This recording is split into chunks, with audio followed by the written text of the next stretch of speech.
Hi hello ನಮಸ್ತೆ, welcome back to my YouTube channel. ಇವತ್ತಿನ special recipe ಏನಂತ ಹೇಳಿದ್ರೆ ಬೆಂಡೆಕಾಯಿ ಹೆಸರುಕಾಳು ಹುಳಿನ ಯಾವ ರೀತಿ ಮಾಡೋದು ಅಂತೇಳಿ ಇವತ್ತಿನ ಒಂದು ರೆಸಿಪಿ ಇದಾಗಿರುತ್ತೆ. ಸೊ ಯಾರೆಲ್ಲ ಹೊಸಬ್ರು ನನ್ನ ಚಾನಲ್ನ ನೋಡ್ತಾ ಇದ್ದೀರಾ, ಇವಾಗಲೇ ಹೋಗಿ ಸಬ್ಸ್ಕ್ರೈಬ್ ಮಾಡ್ಕೊಳ್ಳಿ ಫ್ರೆಂಡ್ಸ್, ಲೈಕ್ ಮಾಡಿ, ಶೇರ್ ಮಾಡಿ, ಈಗ ನನ್ನ ಚಾನಲ್ಗೆ ಸಪೋರ್ಟ್ ಮಾಡಿ ಅಂತ ಹೇಳ್ತಾ ಇವತ್ತಿನ ಒಂದು ವಿಡಿಯೋನ ಸ್ಟಾರ್ಟ್ ಮಾಡೋಣ ಬನ್ನಿ. ಸೊ ತುಂಬ ರುಚಿಯಾಗಿರುತ್ತೆ. ಸೊ ಹೆಸರುಕಾಳು ಹಾಕಿ ಮಾಡೋದ್ರಿಂದ ಬೆಂಡೆಕಾಯಿ ಜೊತೆಗೆ ಒಂದು ಒಳ್ಳೆ ಕಾಂಬಿನೇಷನ್, ಹಾಗೆಯೇ ಮುದ್ದೆಗೆಲ್ಲ ಇದು ತುಂಬ ಚೆನ್ನಾಗಿರುತ್ತೆ. ಬಿಸಿ ಅನ್ನದ ಜೊತೆಗೂ ಕೂಡ ಬೆಂಡೆಕಾಯಿ ಹುಳಿ ತುಂಬಾ ರುಚಿಯಾಗಿ ಇರುತ್ತೆ. ಸೊ ಹಾಗಿದ್ರೆ ಹೇಗೆ ಮಾಡೋದು ಈ ಒಂದು ಬೆಂಡೆಕಾಯಿ ಹುಳಿನ ಅಂತೇಳಿ ಇವತ್ತಿನ ಒಂದು ರೆಸಿಪಿಯಲ್ಲಿ ನೀವು ನೋಡ್ಬೋದು. Welcome back to my YouTube channel. ನಾನಿಲ್ಲಿ ಒಂದು ಅರ್ಧ kg ಆಗೋಷ್ಟು ಬೆಂಡೆಕಾಯಿನ ತೊಗೊಂಡಿದ್ದೀನಿ. ಸೊ ಇದನ್ನು ತೊಳೆದುಬಿಟ್ಟು ಕಟ್ ಮಾಡ್ಕೊಳ್ಳೋಣ. ಇವಾಗ ನೋಡಿ ಈ ರೀತಿಯಾಗಿ ನಾನು ಕಟ್ ಮಾಡಿ ಇಟ್ಟಿದ್ದೀನಿ. ಸೊ ಇವಾಗ ಒಂದು ಹಂಚು ಮೇಲೆ ಹುರ್ಕೋಬೇಕಾಗುತ್ತೆ ಬೆಂಡೆಕಾಯಿನ ಎಲ್ಲವನ್ನು ಕೂಡ. ಚೆನ್ನಾಗಿರುತ್ತೆ, ಹುರಿದಷ್ಟು ಟೇಸ್ಟ್ ಕೂಡ ಚೆನ್ನಾಗಿರುತ್ತೆ ಬೆಂಡೆಕಾಯಿ ಹುಳಿಗೆ. ಅಂದರೆ ಇದರಲ್ಲಿರೋಂತಹ ಲೋಳೆ ಅಂಶ ಸ್ವಲ್ಪ ಹೋಗೋವರೆಗೂ ನಾವು ಇದನ್ನು ಹುರ್ಕೋಬೇಕಾಗುತ್ತೆ. ಸೊ ಬೆಂಡೆಕಾಯಿನ ಯಾವಾಗಲೂ ಹುರಿದ್ಬಿಟ್ಟೆ ಮಾಡಬೇಕು, ಪಲ್ಯಕ್ಕಾಗಿರ್ಬೋದು ಅಥವಾ ಈ ರೀತಿ ಹುಳಿಗಾಗಿರ್ಬೋದು. ಹುರಿದ್ಬಿಟ್ಟೆ ಮಾಡಿದ್ರೆ ಸೊ ಅದರದ ಒಂದು ಲೋಳೆಯ ಅಂಶ ಬಿಟ್ಕೊಳ್ಳುತ್ತೆ.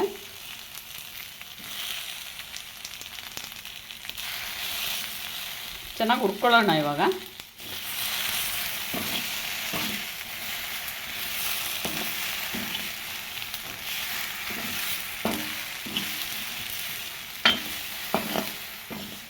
ಇಲ್ಲಿ ನೋಡಿ ಇಷ್ಟಾಗಿದೆ, ಇಷ್ಟು ಮಟ್ಟಿಗೆ ಹುರ್ಕೊಂಡ್ರೆ ಸಾಕಾಗುತ್ತೆ. ಇದಕ್ಕೇನು ಆಯಿಲ್ ಹಾಕಿ ಹುರಿಯೋದೇನು ಬೇಡ, ಹಾಗೆಯೇ ಡ್ರೈ ಆಗಿ ಹುರ್ಕೋಬೇಕು.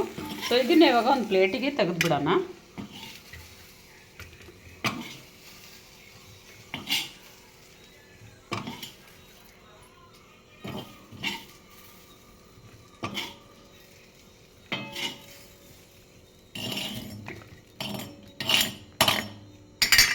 ಇವಾಗ ಮತ್ತೆ ಅದೇ ಒಂದು ಹಂಚಿಗೆ ಒಂದು ಬೌಲ್ ಆಗೋವಷ್ಟು ಹೆಸರು ಕಾಳು, ಸೊ ಇದನ್ನು ಕೂಡ ಹುರ್ಕೋಬೇಕು.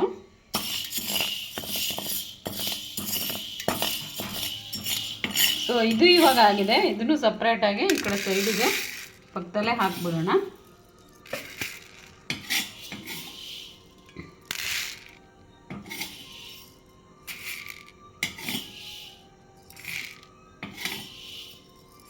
ಸೊ ಬೆಂಡೆಕಾಯಿ ಜೊತೆ ಹೆಸರುಕಾಳು ಕಾಂಬಿನೇಷನ್ನು ಮಸ್ತಾಗಿರುತ್ತೆ.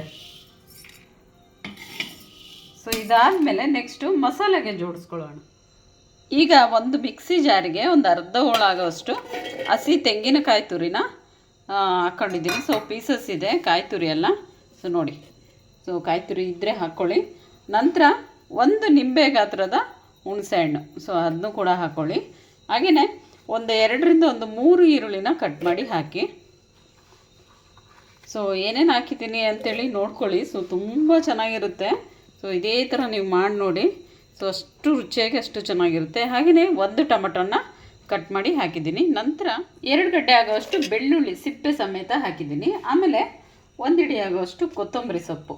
ನಂತರ ಇದಕ್ಕೆ 1 ಟೇಬಲ್ ಸ್ಪೂನ್ ಆಗೋವಷ್ಟು ಅಚ್ಕಾರದ ಪುಡಿ ಹಾಕಿದ್ದೀನಿ. ಆಮೇಲೆ 1 ಟೇಬಲ್ ಸ್ಪೂನ್ ಆಗೋವಷ್ಟು ಧನಿಯಾ ಪೌಡರ್. ಸೊ ಇದಿಷ್ಟನ್ನು ಹಾಕಿ ಸ್ವಲ್ಪ ನೀರು ಹಾಕ್ಬಿಟ್ಟು ಫೈನಾಗಿ ರುಬ್ಕೊಂಬರೋಣ. ಈಗ ನೋಡಿ ಈ ರೀತಿಯಾಗಿ ಫೈನಾಗಿ ಮಸಾಲೆನ ರುಬ್ಕೊಂಡಿದ್ದಾಯಿತು. ಸೊ ಈಗ ಒಂದು ಪಾತ್ರೆಗೆ ಸ್ವಲ್ಪ ಕುಕ್ಕಿಂಗ್ ಆಯಿಲ್ನ ಹಾಕ್ಕೊಳ್ಳಿ.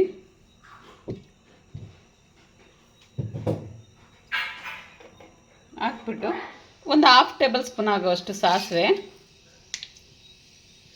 ಮತ್ತು 1/2 ಟೇಬಲ್ ಸ್ಪೂನ್ ಆಗೋವಷ್ಟು ಜೀರಿಗೆ, ಆಮೇಲೆ 2 ಎಸಳು ಕರಿಬೇವು,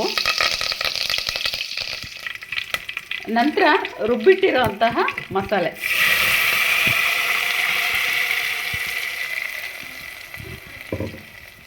ಸೊ ಮಿಕ್ಸಿ ಜಾರಿಗೆ ನೀರು ಹಾಕ್ಬಿಟ್ಟು ಸೊ ಅದನ್ನು ಕೂಡ ಹಾಕಿ, ನಂತರ ರುಚಿಗೆ ತಕ್ಕಷ್ಟು ಉಪ್ಪನ್ನ ಹಾಕ್ಬಿಟ್ಟು ಮಿಕ್ಸ್ ಮಾಡಿ.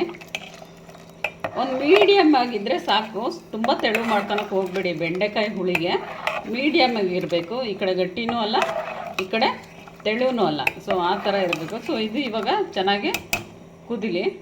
ಇವಾಗ ನೋಡಿ ಸಾಂಬಾರು ಚೆನ್ನಾಗಿ ಕುದೀತಾ ಇದೆ. ಈ ಕುದೀತಾ ಇರೋಂಥ ಟೈಮಲ್ಲಿ ಹುರಿದಿಟ್ಟಿರೋಂಥ ಹೆಸರು ಕಾಳನ್ನ ಸೇರಿಸ್ಬಿಟ್ಟು ಒಂದು 5 ಮಿನಿಟ್ಸ್ ವೆಯ್ಟ್ ಮಾಡಿ. ಸೊ ಇದು ಸ್ವಲ್ಪ ಹೆಸರು ಕಾಳು ಬೆಂದ ನಂತರ ಇವಾಗ ನೋಡಿ ಹೆಸರು ಕಾಳು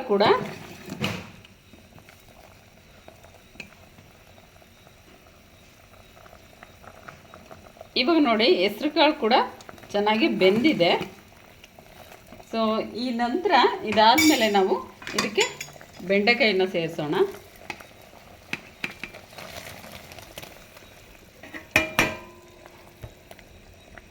ಸೇರಿಸ್ಬಿಟ್ಟು ಒಂದು 2 ಮಿನಿಟ್ಸು ಕ್ಲೋಸ್ ಮಾಡಿ ಇಡೋಣ. ಇಲ್ಲಿ ನೋಡಿ ಇವಾಗ ಸಾಂಬಾರು ಚೆನ್ನಾಗಿ ಕುದೀತಾ ಇದೆ. ಸೊ ಸಖತ್ತಾಗಿದೆ ಬೆಂಡೆಕಾಯಿ ಹೆಸರು ಕಾಳು ಹುಳಿ. ಸೊ ತುಂಬಾ ಟೇಸ್ಟಾಗಿ ತುಂಬ ರುಚಿಯಾಗಿ ಆಗಿದೆ ಬೆಂಡೆಕಾಯಿ ಹೆಸರು ಕಾಳು ಹುಳಿ. ಸೊ ನೋಡಿದ್ರಲ್ವ ಹೇಗೆ ಮಾಡೋದು ಅಂತೇಳಿ. ಸೊ ಬೆಂಡೆಕಾಯಿ ಹೆಸರು ಕಾಳು ಹುಳಿ ಸಾಂಬಾರನ್ನ. ಸೊ ಹಾಗಿದ್ರೆ ನೆಕ್ಸ್ಟ್ ವ್ಲಾಗಲ್ಲಿ ಮತ್ತೆ ಇನ್ನೊಂದು ಒಳ್ಳೆ ರೆಸಿಪಿಯೊಂದಿಗೆ ಮತ್ತೆ ಸಿಗ್ತೀನಿ ಫ್ರೆಂಡ್ಸ್. ಟೇಕ್ ಕೇರ್, ಎಲ್ರಿಗೂ ಬಾಯ್.